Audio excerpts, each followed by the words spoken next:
भारत पर Trump tariff को लेकर नेतन्याहू ने कहा अमेरिका भारत आम सहमति पर पहुंचे। नेतन्याहू कह रहे हैं टैरिफ पर टकराव को सुलझाना जरूरी है, ये बेंजामिन नेतन्याहू भी मान रहे हैं। पीएम मोदी मेरे बहुत अच्छे दोस्त हैं, ये बात एक बार फिर नेतन्याहू दोहराते हुए नजर आ रहे हैं।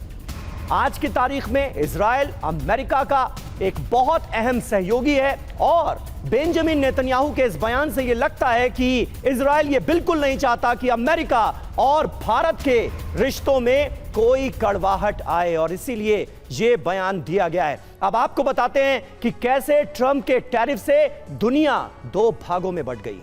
एक तरफ वो देश जो टैरिफ पर नरम रुख अपनाए हुए हैं, दूसरी तरफ वो देश जो टकराव के मूड में नजर आ रहे हैं। एक तरह का बंटवारा, एक तरह का डिवाइड सीधे तौर पर नजर आ रहा है और यह क्या बता रहा है ये हम आपको बताते हैं। टैरिफ पर देखिए नरम रुख किसका है? ब्रिटेन का है। टैरिफ पर टकराव का जहां तक सवाल है तो भारतीय नागरिकों के निष्कासन तक की बात हो रही है।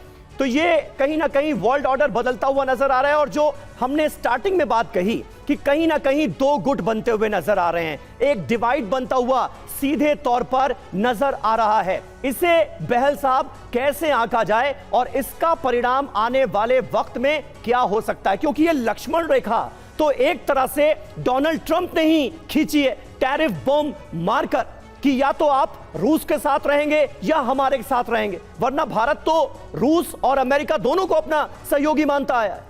बिल्कुल सही कह रहे हैं आप, बहुत ही अच्छा प्रश्न है ये। सबसे पहले अमेरिका के अंदर एक हवा बनाई जा रही है कि इंडियंस जो है जो कि बहुत ही प्रोफेशनल हैं वो जॉब्स लेके जा रहे हैं अमेरिकन के, और ये बात को बार बार वहां पे इस समय दोहराया जा रहा है। और दूसरी चीज है, अगर हम एवरेज टैरिफ देखें आज जो ट्रंप ने लगा रखा है पूरे विश्व के अंदर वो है 17% और भारत ने क्या लगाया है एवरेज, ये गोल्डमैन सैक्स के हिसाब से 16.2% हमारा एवरेज टैरिफ है। लेकिन एग्रीकल्चर डेयरी प्रोडक्ट्स पे 36 से लेके 37% है, क्योंकि हमारे 86% फार्मर्स जो हैं वो 2 हेक्टेयर या उससे कम की जमीन यानी कि स्मॉल एंड मार्जिनल फार्मर्स हैं जिनकी लाइवलीहुड पे इफेक्ट हो सकता है।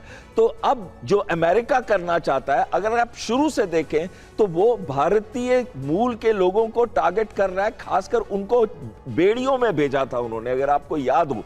अमेरिकन का जो मागा थ्योरी है, मागा थ्योरी खुद इस समय डिवाइडेड ओपिनियन पे है ट्रंप को सपोर्ट करने के लिए। ट्रंप की अपनी पॉपुलैरिटी 52% से नीचे गिर के आज 38% पे है, 6% तो लास्ट 2 महीने में कम हुई है।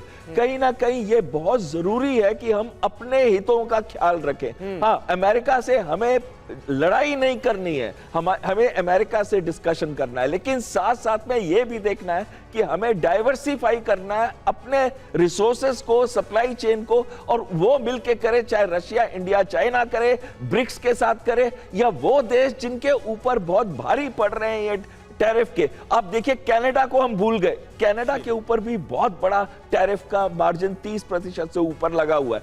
टैरिफ, कनाडा एक और देश है जहां पे हम अपनी इकोनॉमी को और सप्लाई चेन्स को डाइवर्सिफाई कर सकते हैं।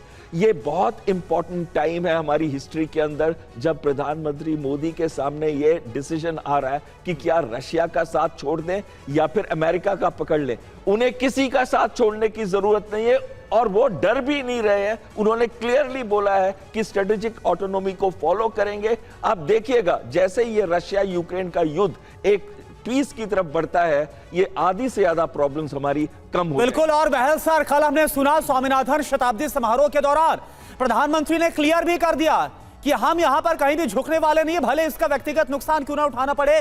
किसानों का हित, पशुपालकों का, मछुआरों का हित, इससे हम कोई कॉम्प्रोमाइज, कोई समझौता नहीं करने वाले।